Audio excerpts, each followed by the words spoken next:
Hey everybody, this is Mike and Gina from TubeTape.com. Today we're going to talk about three-point lighting and how to use it for interviewing a subject. As you've probably guessed, three-point lighting utilizes three lights, all combining to give a nice, bright, even light across your subject. The first light you want to set up is the key light. This is the main light that you're going to use to light your subject. It's also the most powerful light. In our shoot, the key light we used was a 2100 watt 7-bank softbox head with an 85 watt fluorescent bulb. As you can see with the key light on, you can see Gina's face somewhat clearly, but there's still a heavy shadow on the side of her face. Now this can be a pretty cool effect, giving her a dark, mysterious quality, if that's what you're going for. But for the most part, you're going to want to balance that light across her face. So let's turn on our second light, the fill light.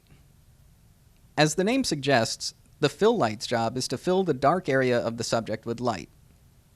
Like we showed you in our diagram, you're going to want to set the fill light up on the opposite side of the camera from the key light, but at basically the same angle. Remember though, you don't want to blow out your subject with too much light, so keep your fill light at half the level of the key light.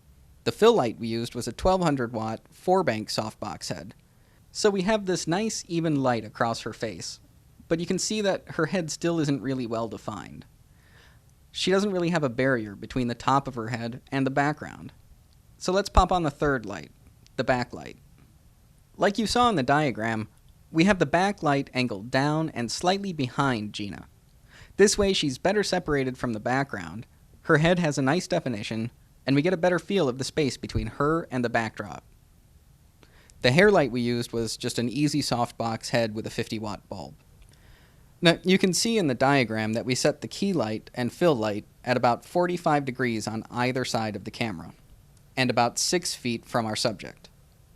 By the way, that diagram comes courtesy of the folks at lightingdiagrams.com. It's a pretty cool online tool. You should check it out. Alright, so that's about it. Thanks for watching, and don't forget to check out our other videos on our YouTube channel.